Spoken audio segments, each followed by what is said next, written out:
কারাগার জীবন কেমন ছিল তা নিয়ে প্রথমবার মুখ খুললেন বিএনপি মহাসচিব মির্জা ফখরুল ইসলাম আলমগীর। বলেন, জেলখানা কষ্টের জায়গা। জানান, বারবার রিমান্ডে নিয়ে মানসিক নির্যাতন চালানো হয় তার উপর। মির্জা ফখরুল আরও বলেন, বিএনপি ক্ষমতায় গেলে স্বাধীন থাকবে বিচার বিভাগ। মাসুদুর রহমানের রিপোর্ট। ঢালাইয়ে দৃঢ়তা, নির্মাণে নিশ্চয়তা। প্রিমিয়ার সিমেন্ট, ঢালাইয়ের রাজা। রাজনীতির সাথে দীর্ঘদিনের সম্পৃক্ততা থাকলেও ২০১২ সালের আগে আদালতের চৌকাঠ পেরোতে হয়নি বিএনপি মহাসচিব মির্জা ফখরুল ইসলাম আলমগীরকে।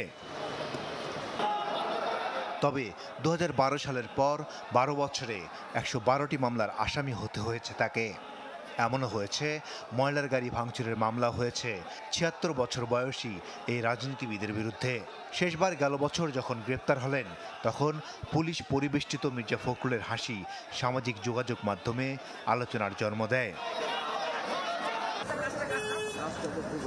নানা মামলায় মির্জা ফখরুল কারাগারে গেছেন ১০ বারের মতো। খুব একটা কথা বলেননি তার কারা জীবন নিয়ে। তবে চ্যানেল 24-এর সাথে কথা বলার সময় বললেন, স্মৃতিচারণ করলেন সেসব সময়ের। আপনার এটা হচ্ছে ফ্লোরে বিছানা করবে, আপনার toilet inside the cell, half ওয়াল।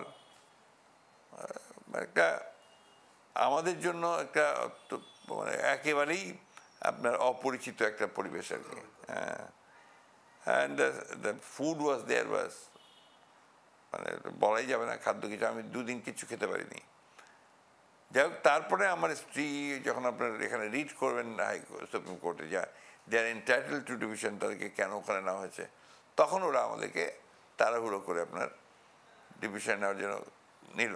তো নেওয়ার সময় প্রচুর স্লোগান, আপনার অসংখ্য শত শত মানুষ স্লোগান দিচ্ছে, চিৎকার করছে আপনার। এরপরে ওরা নিয়ে আসলো দাঙ্গা পুলিশ, লাঠিচার্জ করলো, করে তারপরে আপনার আমাদেরকে নিয়ে গেল।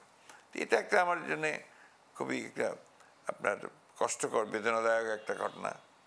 আর এমনিতে জেল তোই হচ্ছে আপনার বেদনার জায়গা। রিমান্ডে নির্যাতন করা হতো কিনা এমন প্রশ্নে তিনি বললেন, শারীরিক নয়, তবে মানসিক নির্যাতন চলতো। আমাদেরকে তো রিমান্ডে আপনার কখনোই ফিজিক্যাল নির্যাতন কথা না, কিন্তু মানসিক নির্যাতন হতো।